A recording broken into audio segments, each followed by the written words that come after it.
성경 말씀 마태복음 25장 1절에서 13절입니다. 그때 천국은 마치 등을 들고 신랑을 맞으러 나간 열처녀와 같다 하리니 그 중에 5은 미련하고 5은 슬기 있는 자라. 미련한 자들은 등을 가지되 기름을 가지지 아니하고 슬기 있는 자들은 그릇에 기름을 담아 등과 함께 가져갔더니 신랑이 더디옴으로 다 졸며 잘세. 밤중에 소리가 나되 보라 신랑이 이로다 맞으러 나오라 하며 이에 그 처녀들이 다 일어나 등을 준비할세. 미련한 자들이 슬기 있는 자들에게 이르되 우리 등불이 꺼져가니 너의 기름을 좀 나눠달라 하거늘 슬기 있는 자들이 대답하여 이르되 우리와 너희가 쓰기에 다 부족할까 하노니 차라리 파는 자들에게 가서 너희 쓸 것을 사라 하니 그들이 살아간 사이에 신랑이 오므로 준비하였던 자들은 함께 혼인잔치에 들어가고 문을 닫힌지라. 그 후에 남은 처녀들이 와서 이르되 주여 주여 우리에게 열어주소서. 대답하여 이르되 진실로 너희에게 이르노니 내가 너희를 알지 못하노라 하였느니라. 그런즉 깨어있으라. 너희는 그 날과 그 때를 알지 못하느니라. 아멘. 마태복음 25장에는 3가지 비유가 나옵니다. 첫 번째 비유가 열처녀의 비유가 나오고 두 번째 비유가 우리가 잘 아는 달란트 비유가 나옵니다. 그리고 세 번째 비유가 양과 염소로 나누는 그 비유가 나옵니다. 그런데 이 마태복음 25장에서 예수님 이 3가지 비유를 들어서 설명하는 의도, 그러니까 마태복음 25장이 이 3가지 비유가 나오는 배경이 어디에 있느냐? 그 배경은 24장에 있습니다. 그러니까 24장과 25장은 오늘 우리의 개념으로는 24장, 25장 이렇게 구별이 되어 있지만 우리가 성경의 전체적인 흐름으로 봐서 24장과 25장은 장수로는 구분이 되지만 예수님이 한 장소에서 24장에 보면 예수님이 감람산 위에 앉으셨을 때 이 말씀을 하셨거든요.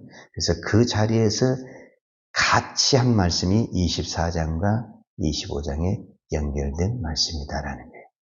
그러면 25장에 이 3가지 비유가 나온 이 배경이 24장에 있는데 그럼 24장 어디에서 그것을 우리가 찾을 수 있냐면 24장 1절과 2절과 3절을 보게 되면 이제 예수님께서 예루살렘 성전에 들어가셔서 그 성전에 있는 사람들을 가르치기도 하시고 치료도 하시고 또 야단도 치신 다음에 또 변론도 하신 다음에 나왔어요. 성전에서 나와서 24장 1절이 그렇게 시작을 해요. 예수께서 성전에서 나와서 가실 때에 제자들이 성전의 그 위대함을 자랑을 해요. 그때 예수님이 뭐라고 말하냐면 너희가 이 성전을 보느냐 너에게 이르노니 돌 하나도 돌 위에 남지 않고 다 무너지리라. 이 성전이 제자들이 보기에는 이렇게 웅장한 성전이 무너진다고 하니까 충격도 되고 이해가 안 되고 믿어지지가 않죠. 그래서 제자들이 다시 이제 예수님에게 질문을 해요. 24장 3절에 예수께서 감람산 위에, 이 감람산 위에 앉으셨을 때에 제자들이 종영에 와서 이르되 우리에게 이르소서 어느 때에 이런 일이 있겠사오며 또 주의 임하심과 세상 끝에는 무슨 징조가 있사오리까? 이 질문의 답변으로 25장의 비유가 3가지, 즉 이 제자들의 이 비유를 들은 예수님이 이 질문을 받은 예수님이 비유를 3가지를 들어서 이 어느 때에 이 때라는 것과 그 다음에 말세의 징조라는 것과 무엇을 준비해야 될 것인가를 설명한 것이 25장의 비유적인 3가지 내용이다. 자, 오늘 우리는 그 비유에서 이제 첫 번째 비유를 오늘 우리가 살펴보도록 하겠습니다. 이 첫 번째 비유가 뭐냐면은 열처녀가 신랑을 준비하는데 이 열처녀가 5으로 나눠져요. 오늘 성경에는 5은 미련하고 5은 슬기 있다. 어떤 성경에는 5은 지혜롭고 5은 어리석다. 다 같은 의미죠. 어찌됐든 이 10명의 처녀들이 다섯 구분됐는데 그것이 무엇 때문에 그러냐면은 등과 기름을 준비한 사람은 슬기롭고 지혜로운 처녀이고 그냥 등만 준비한 사람은 어리석고 미련하다라고 이제 성경이 구분을 했어요. 그런데 이 10처녀가 신랑을 기다리다가 신랑이 생각보다 늦게 오게 됐어요. 그러니까 성경은 어떻게 표현하냐면 다 잤다. 슬기로운 처녀는 잠을 안 자고 끝까지 이렇게 성경이 그렇게 표현하지 않아요. 오늘 25장 7절에 보면 이에 그 처녀들이 5절에 나오니 신랑이 더디옴으로 25장 5절에 보면 신랑이 더디옴으로 다 졸며 잘세. 여기서 다 졸며 잤다라는 것은 뭐냐면은 처음에는 우리가 졸 때 잠잘 때 먼저 졸잖아요. 기다리다 보면은 이렇게 졸잖아요. 졸다가 이제 그 조는 것이 좀 더 심해지면 어떻게 해요? 잠을 자잖아요. 피곤하다 보면은. 그러니까 이 슬기로운 처녀나 5처녀나 기다리다가 졸다가 어떻게 됐다는 거예요? 그냥 깜빡 잠이 들었다는 거죠. 우리말로 잠이 들었어요. 근데 그때 누가 왔다라는 거예요? 신랑이 오게 됐다라는 거예요. 그래서 이제 7절에 뭐냐면은 그 처녀들이 6절과 7절에 보면 밤중에 소리가 나되 보라 신랑이 이로다 맞으러 나오라 이런 소리가 이제 소동의 소리가 나오니까 이 처녀가 어떻게 했다는 거예요? 10처녀가 다 일어났어요. 그래서 이제 신랑을 딱 맞으러 나가서 등을 준비하려고 하니까 이제 문제가 생겼어요. 슬기로운 처녀는 등도 준비하고 기름을 준비했으니까 그 기다리는 동안에 이제 이 등이 이제 다 꺼지려고 하니까 뭐가 더 필요하겠어요? 기름이 더 필요하죠. 그러니까 이제 슬기로운 처녀는 기름이 있으니까 계속 불을 이렇게 밝힐 수가 있는데 문제는 이 어리석고 미련한 처녀들은 기름을 준비를 안 했다라는 거야. 그러니까 이제 불이 꺼져간다는 거예요. 꺼져가. 자, 이것 때문에 지금 오늘 사건이 문제가 생기는 거거든요. 이 기름 때문에. 그래서 이제 기름이 없으니까 좀 미련한 처녀들이 슬기 있는 처녀들에게 우리가 꺼져가니까 너희들하고 기름을 좀 빌려 쓰자. 그러니까 슬기로운 처녀 아니다. 우리가 나눠쓰기 부족하니까 시장에 가서 사오는 것이 좋겠다. 그래서 사러 갔어요. 근데 사러 간 사이에 실제로 이제 신랑을 와버리고 문은 닫아져 버렸어요. 그리고 이 사람들은 이제 왔죠. 다시 왔죠.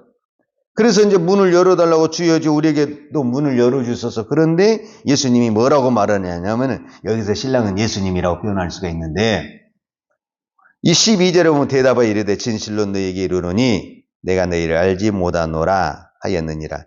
그런즉 깨어있으라. 너희는 그날과 그때를 알지 못하느니라. 이렇게 하고 이제 오늘 비유가 끝나요. 자, 그러면 여기서 중요한 것이 기름이거든요. 우리가 보통 일반적으로 성경은 기름, 물 하면은 성령을 의미해요. 근데 오늘 본문에서는 꼭 그런 것 같지는 않아요. 왜 우리가 그것을 확실하게 보냐면은 첫 번째 이유를 우리가 살펴보겠습니다. 자, 슬기로운 처녀는 등과 기름을 준비를 했어요. 근데 미련한 처녀는 등을 준비를 했는데 기름을 준비를 못했어요. 그런데 이 준비를 못한 이 5처녀가 어리석은 처녀가 이 슬기로운 처녀에게 기름을 나눠 쓰자고 그랬어요. 근데 부족해서 안 된다는 거예요. 자, 첫 번째 우리가 생각할 것은 이 기름은 나눠 쓸 수가 없다. 부족해서가 아니라 이 기름은 나눠 쓸 수가 없는 거예요. 부부간이라 할지라도 부모 자식간이라 할지라도 목사와 성도 관계라 할지라도 우리가 나눠 쓸 것이 있고 나눠 쓸 수 없는 것이 있다는 거예요. 그러면 이거는 뭐냐? 우리의 믿음이라는 거예요. 여러분, 믿음은 나눠줄 수가 없어요. 우리가 천국은 어떻게 가냐면은 믿음으로 가는 거거든요. 너무너무 쉽죠. 믿으면 천국 가는 겁니다. 근데 이 믿음이라는 것이 누구의 믿음이어야 되냐면은 부모의 믿음, 남편의 믿음, 아내의 믿음, 자식의 믿음이 아니라 본인의 믿음이어야 된다. 그리고 또 한 가지는 제가 이거는 우리 애들한테도 강력히 강조하는데, 믿음은 가짜가 있고 진짜가 있다. 지금 이 땅에 많은 사람들이 예수를 믿는다고 하지만 가짜 믿음으로는 천국을 갈 수가 없다. 가짜와 진짜는 우리가 솔직히 저도 이것이 가짜다, 진짜다 이렇게 말하기는 어려워요. 그러나 주님은 분명히 안다라는 거예요. 오늘 분명히 이 슬기로운 처녀와 다섯 처녀는 뭔가 다르다라는 거예요. 똑같은 기름인데 나중에 미련한 처녀 다섯 기름을 준비해 왔잖아요. 왔어요. 근데 다르다라는 거예요. 자, 무엇이 다르냐? 자, 두 번째가 있어요. 자, 이 슬기로운 처녀는 이미 들어가고 문이 닫아졌어요. 문이 닫아졌어요.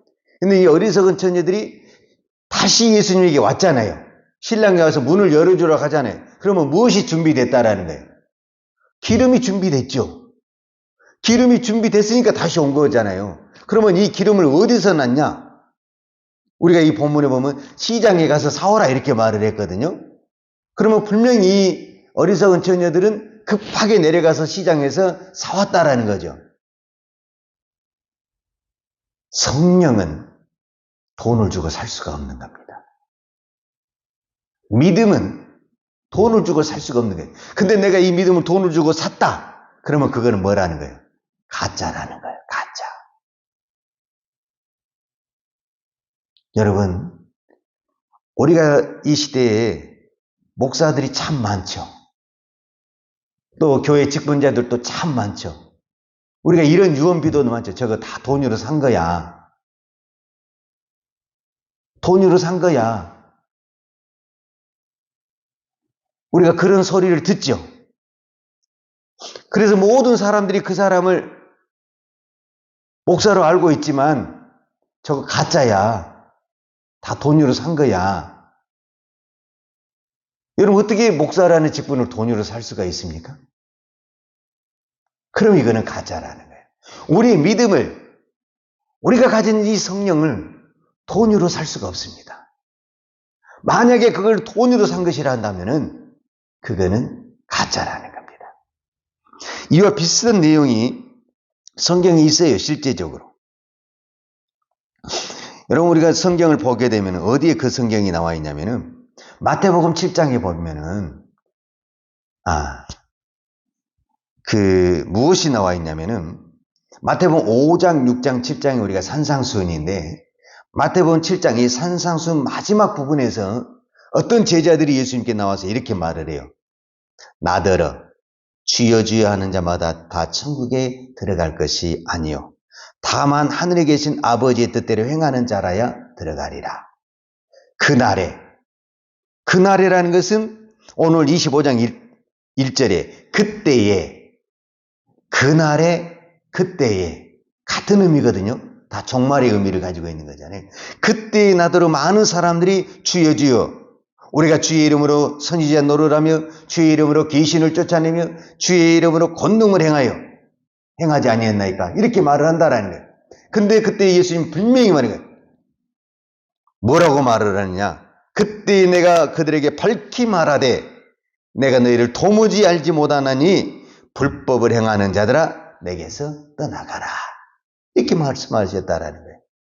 그러면 분명히 이 사람들도 주여 주여 했다라는 거예요.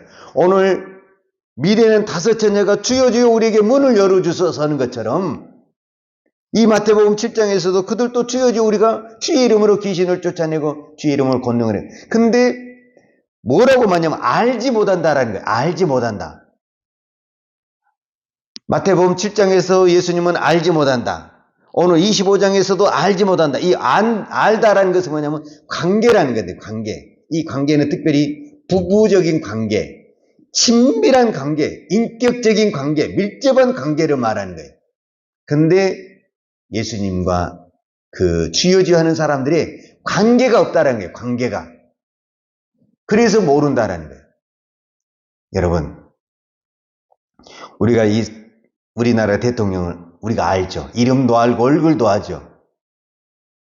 그래서 나는 당신을 압니다. 그러면 대통령이 참 오랜만이구나 이렇게 말하겠어요? 나 너 모르는데? 나는 알죠, 나는. 근데 관계가 없으니까 뭐라고 하냐면 나는 너를 모른다. 이렇게 이야기를 하는 거예요. 그러면 이 사람들이 했던 그 모든 것들은 뭐냐? 불법을 행했다는 거예요, 불법을. 그 불법이라는 게 뭐냐? 가짜라는 거예요, 가짜. 성령이 아닌 귀신의 능력으로도 얼마든지 기적이 나타날 수 있습니다. 이 마지막 때가 될수록 기적을 가지고 장난을 칠 수가 있습니다. 그래서 여러분 절대 이 마지막 때에 기적을 좋아하면 안 됩니다. 왜냐하면 기적은 성령의 역사로도 나타날 수가 있지만 귀신의 역사로도 기적이 나타날 수 있어요. 근데 사람은 기적이 나타나면은 이거는 초능력이기 때문에 다 하나님의 역사로 우리가 거기에 우리가 미혹되고 거기에 넘어지다 보면은 귀신에 잡혀버리게 되고 문제가 생기는 거죠. 근데 이제 여기서 깨어있으란 말로 마지막에 결론이 나와요. 결론은 깨어있으라. 깨어있다라는 것은 깨어서 기다리란 의미도 있지만은 그러면 깨어서 기다렸을 때 가만히 있고 깨어있느냐? 그것이 아니라는 거예요. 왜냐하면 마태복음 25장에는 세 가지 비유가 나오는데 오늘 비유에는 이제 슬기로운 처녀와 어리석은 처녀 이것이 나오지만은 내일 비유에서는 달란트 비유가 나오거든요. 근데 내일 비유에서 달란트, 5달란트, 2달란트, 1달란트 이게 중요한 것이 아니라 열심히 장사를 했느냐, 땅에 묻어뒀느냐 여기를 가지고 충성된 종과 어리석은 종으로 평가가 돼요. 그러니까 여기서 깨어있다라는 것은 결론적으로 어떤 것을 말하냐면 열심히 장사를 했느냐 안 했느냐, 열심히 믿음으로 살았느냐 안 살았느냐. 오늘 우리는 분명히 깨어서 기다리는 자야 되는데 그냥 기도만 하고 가만히 있는 것이 아니라 내가 하는 그 삶 속에서 열심히 장사하고 손해가 보더라도 장사를 해야 되는 거예요. 그래서 우리 교회는 왜 되냐? 우리가 이 마지막 시대에 열심히 선교도 하고 전도도 하고 구제도 하는데 다 낭비되고 전도도 안 돼요. 선교도 안 돼요. 물질만 낭비되고 예산만 낭비되고 아주 그냥 손해만 버는 것 같아요. 그럴지라도 땅에 묻어놓지 말고 해야 된다. 그것이 주님이 원하는 것입니다. 1달란트처럼 묻어둔 것을 책망하시지 그것을 가지고 너는 왜 10배를 못 만들었냐 2배를 못 만들었냐 다 손해를 봤냐 그것을 가지고는 책망하지 않는다라는 거예요. 그러니까 우리는 없어질 것을 두려워하지 말고 열심히 오늘 또 장사를 하고 열심히 일을 해야 된다. 주님이 원하는 마지막 믿음에 사는 저희들에게 요구하는 삶은 오늘 또 우리에게 주어진 삶을 열심히 최선을 다해서 기도하고 일하고 장사해서 설령 내가 이익이 없고 손해가 난다 할지라도 주님은 그것을 원하신다. 그것이 믿음, 이 종말의 믿음이다 라고 말씀하고 계십니다. 기도하겠습니다. 하나님 아버지 감사합니다. 오늘도 이 새벽을 깨우며 기도할 수 있는 은혜를 주시니 감사합니다. 마지막 때가 될수록 불법이 성하고 또 여기저기서 기적과 미혹으로 믿는 자를, 교회를 흔들고 있습니다. 이럴수록 저희들에게 영적인 분별력을 주셔서 하나님 무엇이 참이고 가짜인 것을 분별할 수 있는 지혜를 허락하여 주옵소서. 아무리 우리가 남 보기에 사람의 눈은 속일 수 있어도 하나님의 눈은 속일 수가 없습니다. 가짜 가지고는, 가짜 믿음으로는 하나님의 나라에 갈 수가 없습니다. 오늘 우리의 믿음이 참되고 진실된 믿음, 주님이 인정한 믿음, 주님이 잘했다고 칭찬된 믿음 되게 하여 주옵소서. 오늘도 이 믿음으로 하나님 옆에 나와서 기도합니다. 참으로 연약하고 부족하지만 오늘도 하나님께서 성령의 힘을 주시고 믿음을 주셔서 우리가 이 땅에 하나님의 자녀로서 주님이 주신 이 믿음과 성령의 능력을 가지고 이 땅에 악의 세력을 물리치며 이 땅에 하나님의 나라를 세우며 오직 믿음으로 오늘도 있는 그 자리에서 최선을 다해서 살아갈 수 있는 믿음의 복을 허락하여 주옵소서. 오늘도 저희들에게 기도의 은혜를 주신 아버지 감사합니다. 이 새벽에 믿음으로 간절히 기도한 종들의 기도를 들으시고 은혜 베푸시고 응답하시고 축복하여 주옵소서. 오늘도 하나님 앞에 우리의 마음과 정성을 모두 귀한 예물 드립니다. 드리는 손길과 그들의 가정과 기업이 복되게 하여 주옵소서. 예수님의 이름으로 기도하였습니다. 아멘. 여호와는 내게 복을 주시고 너를 지키시기를 원하며 여호와는 그 얼굴을 내게 비추사 은혜 베푸시기를 원하며 여호와는 그 얼굴을 내게로 향하여 드사 평강 주시기를 원하노라. 이제는 우리를 구원하신 우리 주 예수 그리스도의 은혜와 독생자를 보내주신 아버지 하나님의 그 크신 사랑과 성령님의 교통하심과 충만하신 은혜가 이 마지막 때 종말의 때 날마다 깨어 기도하며 살기를 원하는 사랑하는 주의 종들 머리머리 예와 이 나라의 민족과 한국 교회 위에 온 열방에 나가 이 생명의 복음을 증거하는 선교사님 위에와 사랑하는 주의 자녀들 머리 위에 이제로부터 영원토록 함께 있을지어다. 아멘.